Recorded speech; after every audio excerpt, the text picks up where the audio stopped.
que, segundo a Wikipédia, é uma campanha brasileira de prevenção ao suicídio, que iniciou no ano de 2015. No mês de setembro foi escolhido para a campanha porque desde 2003, no dia 10 de setembro, é o Dia Mundial da Prevenção do Suicídio. Ao contrário de outras campanhas, como o Dezembro Vermelho ou Outubro Rosa, o Setembro Amarelo não é reconhecido oficialmente em âmbito nacional por meio de lei federal. Contudo, esse reconhecimento já ocorreu oficialmente, localmente, em alguns estados.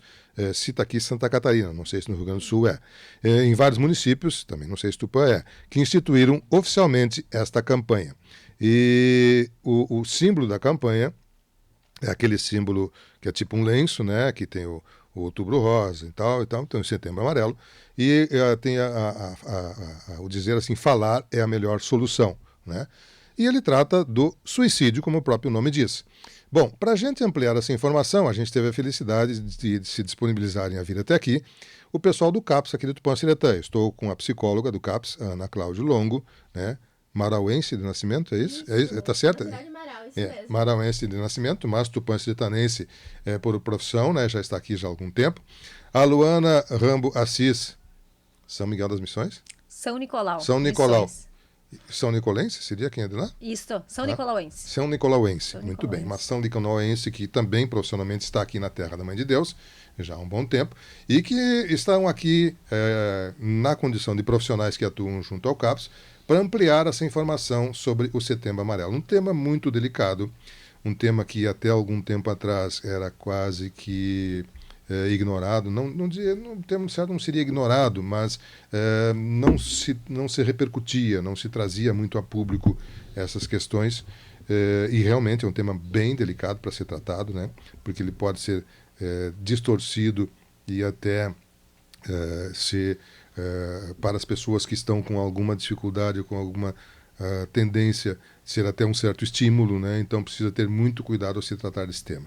Por isso, a gente teve o cuidado de ouvir somente pessoas que tenham técnica, conhecimentos, né, preparo para tratar desse tema na medida que é necessário e que é útil para a sociedade como um todo. E é claro que a gente, para isso, tem aqui a psicóloga e a assistente social que podem nos ampliar um pouquinho. A gente conversou antes do intervalo e elas sugeriram aí que a Ana Cláudia inicie trazendo um pouco do histórico dessa questão e as causas do que eles chamam tecnicamente de ideação suicida, ou seja, o pensamento em a pessoa cometer este ato, né? E a Luana depois vai comentar um pouquinho do que é realizado de atividade pelo CAPS aqui no Tupã-Siretã nesse sentido, né, nesse segmento. Começamos com a Ana Cláudia Longo, que eu não lembro de ter estado aqui no estúdio, senão seja muito bem-vinda. Bom dia. Muito obrigada. Bom dia a todos. Obrigada pelo espaço aqui da rádio para a gente falar sobre um assunto que é tão importante. Eu acho que eu já falei na rádio uma vez, mas foi faz um tempo já, foi ali no espaço da Secretaria de Saúde, eu acho. Ah, sim. E eu acho que também foi num Setembro Amarelo, alguns anos atrás. Gente, eu vim trazer alguns dados, alguma contextualização desse assunto que, agora que é Setembro Amarelo, existe uma campanha, a gente aproveita esse momento para falar sobre, mas a gente que trabalha com saúde mental, que trabalha no CAPS, acaba sendo um tema recorrente para a gente o ano todo, né? Suicídio é definido assim como o ato de uma pessoa tirar a própria vida intencionalmente. E quando a gente fala em querer tirar a própria vida, isso pode ter intensidades diferentes, né? Como que isso começa? Não é algo que a pessoa acorda um belo dia e toma esta decisão ou tem estes pensamentos do nada, né? É algo que vem, é multifatorial. Tem a ver com toda a história de vida de um indivíduo, desde a infância até a adolescência, envolve também fatores biológicos, fatores genéticos, que podem deixar uma pessoa mais predisposta a desenvolver um transtorno psiquiátrico, né? A gente fala em ideação suicida quando a gente se refere a esses pensamentos sobre querer tirar a própria vida, né? As pessoas podem ter pensamentos mais leves, eventualmente, aqueles pensamentos, às vezes, de querer sumir, querer desaparecer, desejar que algo aconteça, desejar um acidente, mas não ter coragem de fazer algo. E aí nisso pode ir evoluindo até a pessoa passar a ter pensamentos de fazer algo e eventualmente partir para uma tentativa de fato, né?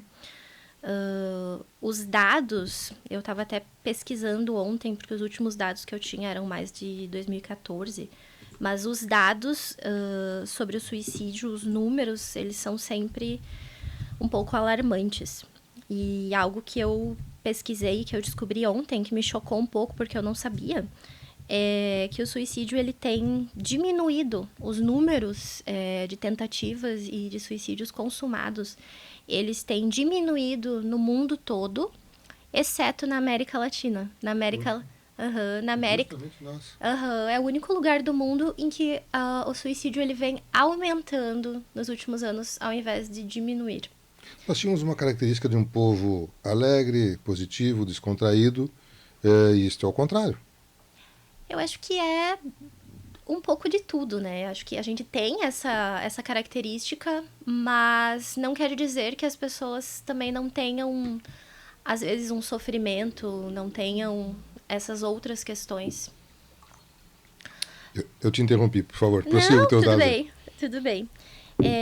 Existe atualmente também, nesses dados mais recentes, assim, ali de 2019, tem uma média de 700 mil suicídios no mundo, anualmente. É algo que mata mais, existem mais mortes por suicídio do que por câncer de mama, por exemplo. Nossa. É um número bem alto. E é a quarta maior causa de morte entre jovens de 15 a 29 anos. E de jovens, se não me engano, de jovens de 15 a 19 anos é a segunda maior causa de morte. Nossa. Então, os números, quando a gente para olhar, às vezes assusta um pouco, porque parece um pouco mais do que a gente estava esperando que seria, né? Uhum. E eu acho que é bem, bem importante também a gente falar um pouco das causas. Isto. Né? Porque é uma das coisas, assim, que gera uma certa curiosidade, que é... O que leva uma pessoa a chegar a esse ponto? O que leva, né? E eu acho muito importante, assim, a gente enfatizar que é sempre mais de uma coisa, é sempre multifatorial. Às vezes se cria algo, o adolescente que está sofrendo bullying na escola. É um fator de risco, sim, mas não é simplesmente por isso, né? A gente não pode dizer, então a culpa é dos colegas que botaram um apelido. Não, gente, se juntam várias coisas, né? A pessoa foi traída pelo namorado, a culpa é do namorado. Não, gente, a gente tem que ter... todo mundo é ser humano, todo mundo tem os seus problemas, os seus conflitos. Quando a gente fala de causa, a gente vai envolver também questões sociais, questões familiares, e a gente tem que ter um cuidado também, porque não é raro que as famílias, os amigos, quem está no entorno, principalmente a família, também tenha outras questões, também pode estar passando por outras questões, também pode ter alguém ali que está adoecido, né? Então, é uma questão assim, que a gente tem que ter um cuidado, às vezes, quando a gente vai envolver os familiares, de não levar em consideração também como que esse familiar está se sentindo, né? Uhum. E nisso de ser algo multifatorial, tem, como eu disse, fatores biológicos, né? Uma predisposição genética, às vezes, para a pessoa ter um transtorno psiquiátrico. O transtorno psiquiátrico que mais está associado ao suicídio é a depressão. Isso que eu ia perguntar. A depressão.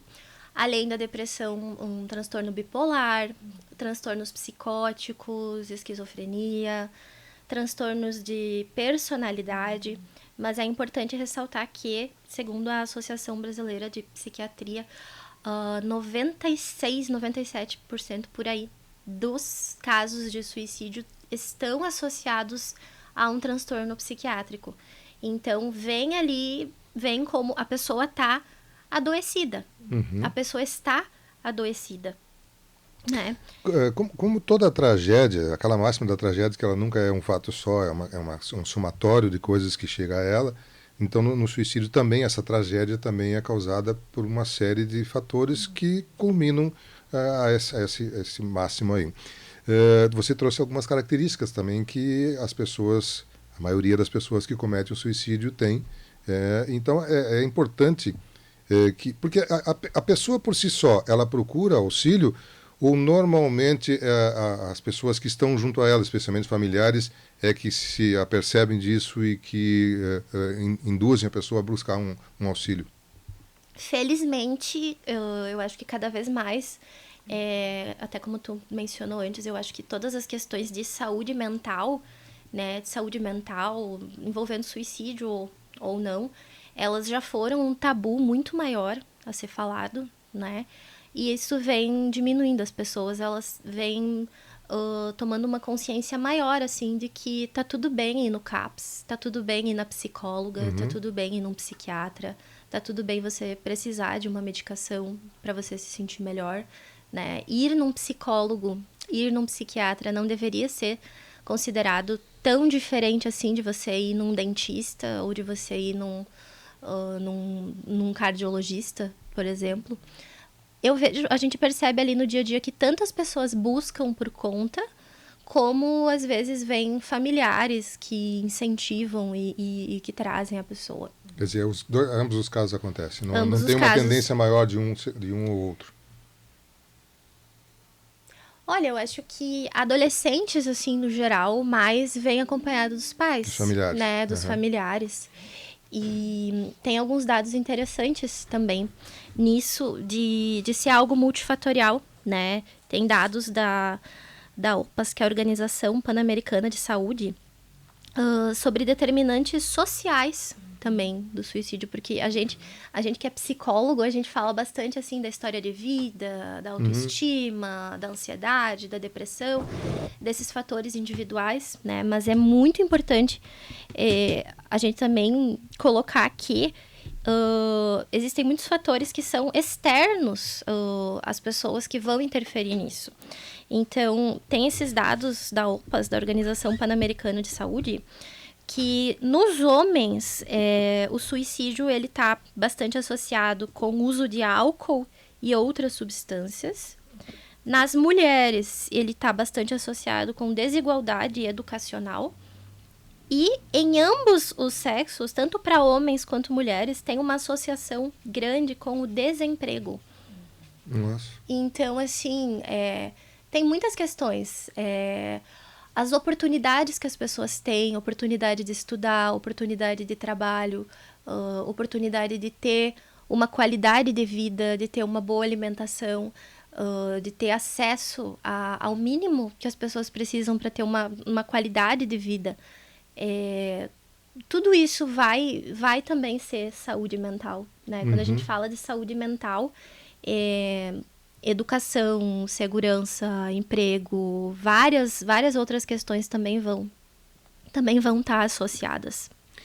Bem, nós estamos ouvindo a Ana Cláudia Longo, psicóloga do CAPS, nos trazendo um pouco, detalhando um pouco do que as causas, as origens, as características, né? Enfim, o que pode levar uma pessoa a chegar ao extremo de pensar ou até tirar a sua própria vida. Me chamou a atenção, Ana Cláudia, você comentando de que hoje, mundialmente, mais pessoas perdem a vida pelo suicídio que por câncer de mama, por exemplo. Evidente que o câncer de mama é menor porque ele tem a devida atenção. As mulheres procuram o atendimento, quando diagnosticado fazem o tratamento, enfim, e evitam de perder a vida por causa daquilo. Então, eu acho que no caso do suicídio é a mesma coisa, que se as pessoas procurassem mais, ou se fosse possível dar a atenção a essas pessoas com mais intensidade, certamente diminuiríamos muito os casos, né, de pessoas que chegariam a esse ponto de tirar o suicídio. Existe algum dado assim de quantas pessoas que procuram o socorro e que tenham, através desse socorro, dessa atenção, não praticado o suicídio, ou não se tem esse dado assim?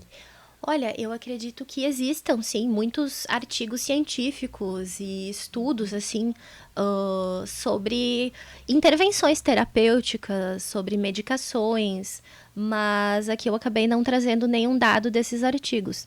Mas, assim, o que a gente pode trazer, e muito importante a tua colocação, é o que a gente observa, né? Era o próximo ponto que eu ia falar, que eu acho muito importante. Eu separei algumas coisas que eu achava que eu não podia deixar de falar. Quando uma pessoa quer tirar a própria vida, ela geralmente, assim, ela não tá querendo tirar a vida, ela quer parar de sofrer.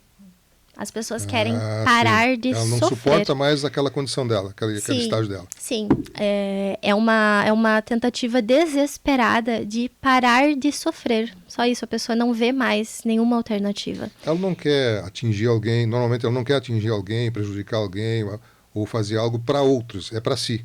Ela quer parar com ela. Olha, quando tem algo assim envolvido, né, de atingir outra pessoa, de tentar afetar outras pessoas, conseguir algo, quando tem algo assim envolvido, uma que o risco do suicídio se concretizar também existe, e outra que isso também está associado a um quadro psiquiátrico bem grave.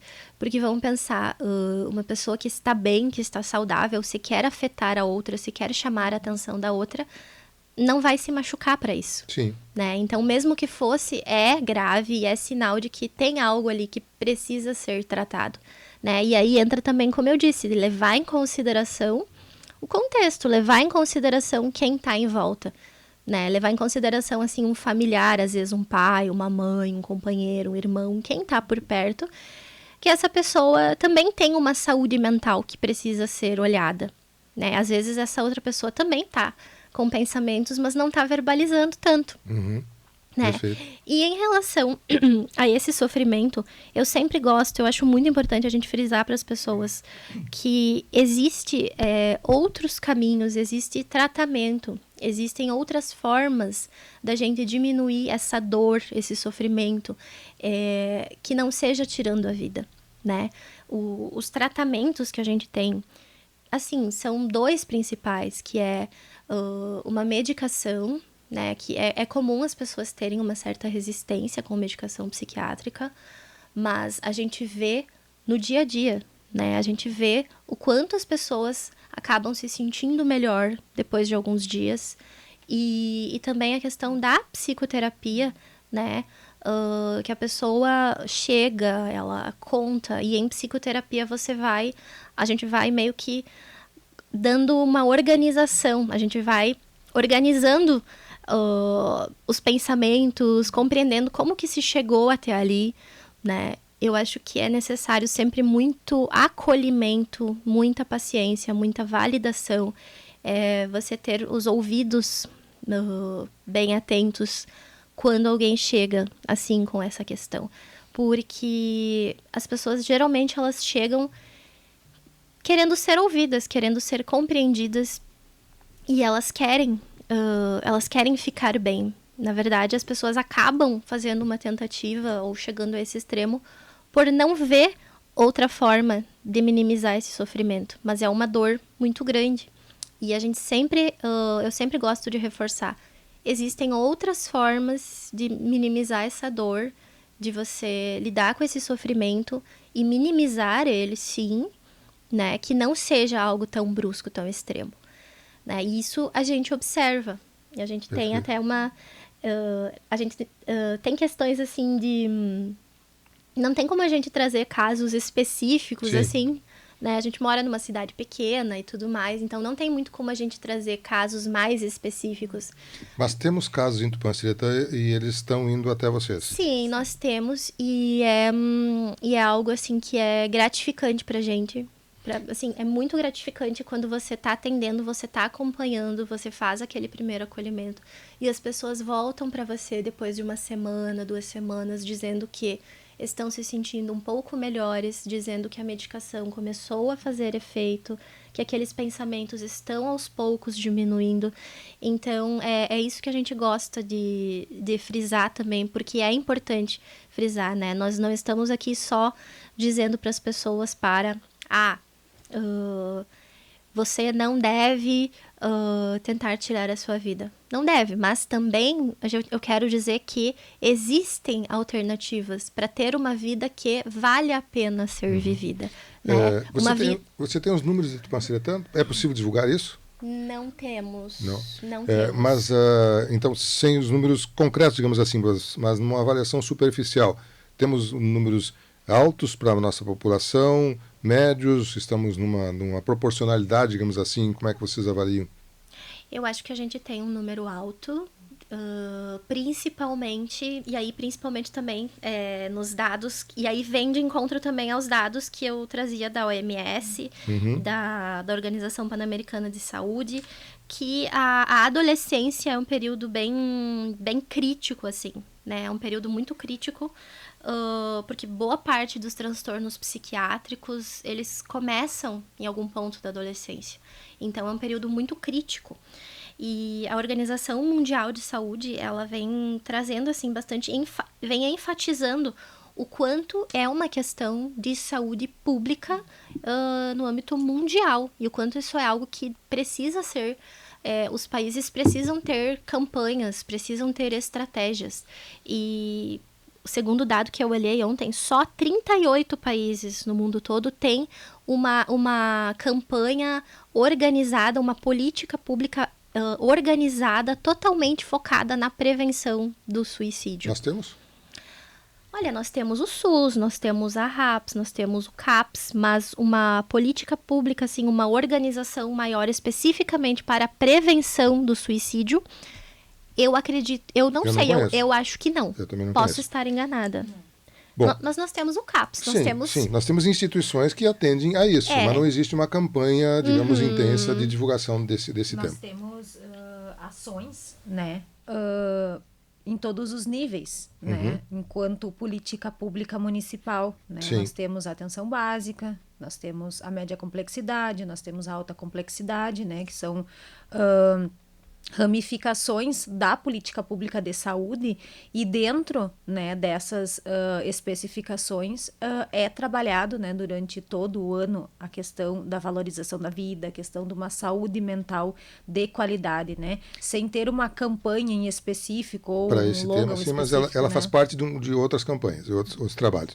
Bom, a Luana até brincou que no início que a Ana Cláudia, quem fala bastante é quem ia começar, e realmente passou o tempo.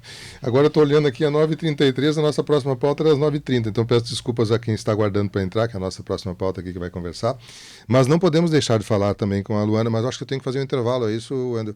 Vamos fazer um intervalo comercial e, na sequência, a Luana Rambo Assis, que é assistente social do CAPS, vai nos falar um pouquinho. A Ana Cláudia citou vários aspectos técnicos, né, de características, enfim, do que pode levar uma pessoa a isso, e por quê e tal. E o que é feito, o que é oferecido, o que é disponibilizado, como as pessoas que se encaixam nessas condições ou que necessitam desse atendimento podem se socorrer aqui no Tupanciretã. A gente vai saber na sequência logo após o intervalo. Vamos um rápido intervalo. Vamos ouvir da Luana Rambo Assis, que é assistente social do CAPS.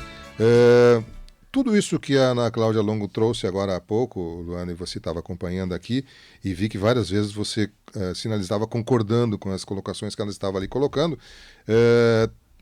De que forma a nossa comunidade pode ser socorrida pelo CAPS nessas necessidades? O que o CAPS oferece para as pessoas que tenham necessidade de atenção psicológica e principalmente na questão, hoje, tratando do tema suicídio ou ideação suicida? Bom dia, Luana. Tu já falou, mas bom dia. Bom dia, Miguel, né? Bom dia a todos os ouvintes que nos escutam. Um bom dia especial aos nossos colegas, né, da Secretaria Municipal de Saúde, aos colegas do CAPS, que também nos prestigiam, né, nesse momento. Uma atenção especial a eles, né, que fazem o serviço acontecer no dia a dia. E dizer o seguinte, que o CAPS de Tupanciretã, ele tem uma preocupação muito séria com a questão da preservação da vida, né, da valorização da vida, da saúde mental como um todo, né, e não só, como a colega já pontuou, no mês de setembro, né, que é um mês alusivo, enfim, um mês onde a gente chama mais atenção para esse tema, né, porque a realidade, né, do suicídio das tentativas de suicídios, da ideação suicida, do pensamento suicida, chega para nós, profissionais de saúde mental, todos os dias, né? Então é algo que bate a nossa porta todos os dias. Então não é algo específico de um mês ou de outro, né? É algo que faz parte da nossa rotina de trabalho, né? E nós, enquanto profissionais de saúde mental, a gente precisa estar sempre se qualificando e sempre se ressignificando, porque é um tema, como tu bem falaste, né? Muito complexo e melindroso de ser abordado, né? Por todas as questões que já se construiu a respeito do tema, mas hoje nós entendemos que, né, é preciso falar sobre, né? Precisamos colocar essa questão. Precisamos falar de uma forma ética, de uma forma respeitosa, de uma forma humanizada, né? E é nesse sentido que nós, enquanto profissionais de saúde mental, hoje dentro do CAPS, procuramos acolher essas pessoas que chegam, né, buscando o nosso suporte, né, buscando, como eu sempre digo para a equipe, os nossos ouvidos, né? Então, hoje o CAPS ele tem uma equipe, né, de profissionais qualificados para ofertar, né, esta escuta especializada. Quando eu falo em escuta especializada, é uma escuta sem preconceito, sem julgamentos, né, a partir de um viés técnico, de um viés humano, né? De um viés onde a gente se coloca diante da pessoa como uma pessoa que está ali, como um profissional que está ali para fazer uma mediação, para construir algo de forma positiva junto, né, com esse paciente. Então, o CAPS ele é um sistema aberto, né? Nós trabalhamos de segunda a sexta, né? Das 8 da manhã às 17 horas da tarde. Hoje nós temos uma modalidade de atendimento um pouco diferente da que nós tínhamos há um tempo atrás. A porta de entrada do CAPS hoje é o acolhimento inicial. Então, a pessoa, ela chega no CAPS, ela é atendida de forma imediata, né? Nós sempre temos um profissional especializado numa escala de acolhimento e este profissional vai fazer o primeiro processo de escuta dessa pessoa, entender a demanda, entender o motivo pelo qual, né, a pessoa foi buscar os nossos serviços, enfim. E a partir, né, desse primeiro processo de escuta, a gente vai direcionar este paciente de acordo com a sua demanda e de acordo com aquilo que é importante para o paciente, para o sujeito no momento, né? Uhum. Quer dizer, não há uma necessidade de uma prescrição médica ou de uma indicação, ou alguém indicar, um profissional indicar lá. A pessoa pode espontaneamente, a pessoa ou familiar, enfim, procurar o CAPS. Contato só físico, pessoal, lá na hora, é possível algum telefone? Como é que as pessoas chegam? Você já falou o horário, das 8 às 17 horas, não fecha meio-dia. Não fecha meio-dia. O local é aqui na antiga escola, né? Antiga escola Hermínio Beck. Hermínio Beck, né? Isto. Muito bem, aqui no bairro Beck. Então o local ali é bem conhecido, bem tranquilo. Outras formas de contato, como é que pode ser feita? Tá, então como eu falei, né, a gente tem a demanda espontânea, que a pessoa pode ir lá, né, o próprio sujeito, a própria pessoa, o familiar, né, a gente recebe também muitos encaminhamentos pela rede, né, a nossa rede de atendimento. Hoje nós temos um telefone celular que é de fácil acesso de todas as pessoas, tá? Depois eu posso deixar, né, para nota, enfim. Tem aí? Diga aí. É o número. O número, então, é 996, né, 33 616. Esse é o nosso número, então, de celular. Nós não atendemos mais na modalidade de WhatsApp, né? Então, é via ligação telefônica. Mas priorizamos muito, enquanto profissionais ouvintes que somos, uma escuta presencial. Sim. Né? Então, é importante a pessoa estar presente. É muito importante. Mais por uma questão de trocar uma ideia, ver como é que é a forma de ir. Mas o importante é a pessoa ir lá pessoalmente. Exatamente. Muito bem. A grande maioria das vezes a pessoa espontaneamente procura ou é ligada, o sistema leva a pessoa até lá? Como a colega muito bem pontuou, né? Eu acho que devido a toda a visualização, o acesso à informação que as pessoas estão tendo hoje, a pessoa por sua conta própria mesmo, ela está recorrendo muito, né, ao serviço de forma autônoma, de forma, né, livre, sem ter muitas intermediações. Né? Então, e a gente vê isso como algo positivo. É sinal de que todo o nosso trabalho, de que todas as informações que a gente vem repassando enquanto setor está atingindo as pessoas no sentido de entender que realmente lá é o espaço onde ela precisa ir sem nenhuma influência, sem nenhuma intermediação, que ela pode ir e falar abertamente aquilo que ela precisa, né, que seja falado nesse momento. E uma questão bem importante que eu gostaria de pontuar aqui também, como a colega já ressaltou num momento anterior, a gente sabe que as causas, né, elas são multifatoriais, né, e a gente procura sempre olhar o paciente no seu individual, né, olhar para a sua história, para o seu contexto, para a sua realidade. Então, cada paciente ele é único. E cada paciente ele vai ter uma forma, né, de intervenção, uma forma de atendimento, mas a gente tem um cuidado muito grande com não julgamentos, não preconceito e uma postura muito sigilosa em relação à dor humana que a pessoa nos traz, né? Porque a questão das tentativas de suicídio, a ideação suicida ou o pensamento de morte, a gente entende, e isso é muito presente para nós, que é um momento onde a pessoa está numa estafa muito grande, né? Da dor humana, da dor psíquica, enfim, e ela precisa de um suporte para conseguir criar habilidades e ferramentas para conseguir dar conta de toda aquela dor e preservar, né, o bem maior que é a vida. Muito bem. Bom, nós estamos conversando sobre o Setembro Amarelo, trazendo essas informações para você através da Luana, da Ana Cláudia. Nós tivemos um ouvinte aqui que fez um questionamento. Eu vou preservar o nome dele, mas ele está perguntando se ele consegue laudo médico, se é dado algum laudo médico para as pessoas. Eu não sei se ele está falando especificamente nesse caso ou não. O CAPS concede esses tipos de laudo ou não?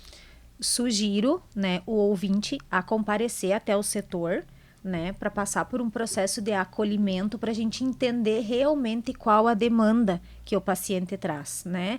Porque eu não consigo dar uma orientação aqui de uma forma que está muito vago, porque é muito genérico, né? Sim, então, sim. assim, o que a gente orienta o paciente, o sujeito que está fazendo a pergunta?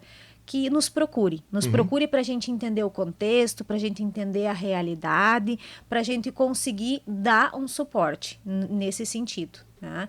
Temos, né, no nosso corpo de profissionais hoje, profissionais da área médico-clínica, né, da área médica psiquiátrica, psicólogos, assistentes sociais, terapeutas ocupacionais, técnicos de enfermagem, enfermeiros. Então, dentro da especificidade e da demanda, né, que cada pessoa nos apresenta, a gente tem profissionais de diversas áreas, né, para conseguir dar esse respaldo e esse suporte. Ana Cláudia, queria comentar?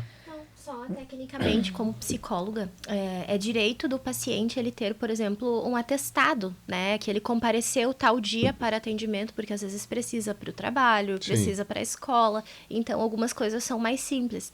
Agora, não sei se o laudo que ele se refere seria um atestado simples ou seria um laudo médico atestando alguma outra condição. Aí depende da avaliação que esse paciente vai passar. Né? Então, a resposta dele é sim, porém depende. Tá certo.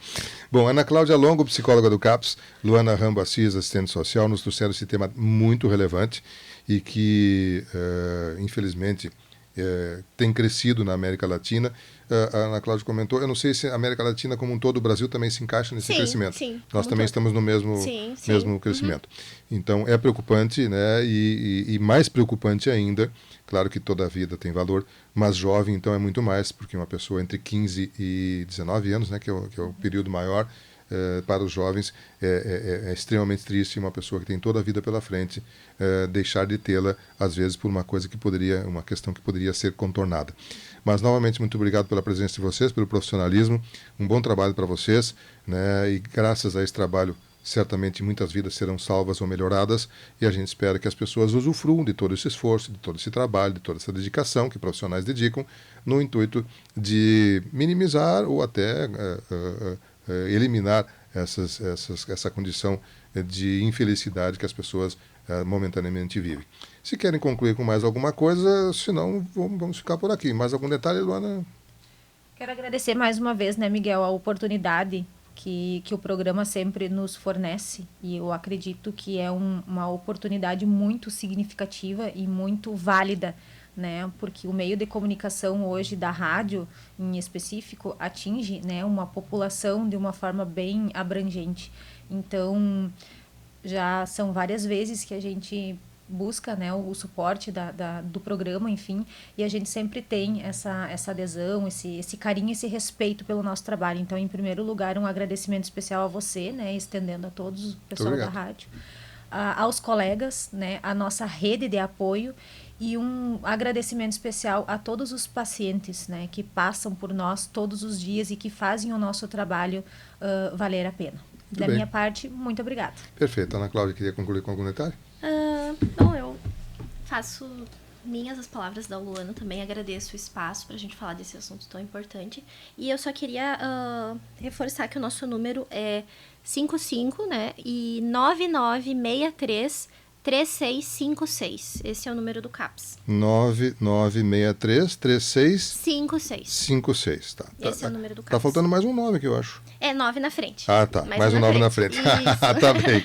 Ana Cláudia Longo, psicóloga, Luana Rambo Assis, assistente social, conversaram conosco sobre Setembro Amarelo nesta manhã de sexta-feira, dia 13. Eu vou a um rápido intervalo comercial, mas já retorno com mais informações.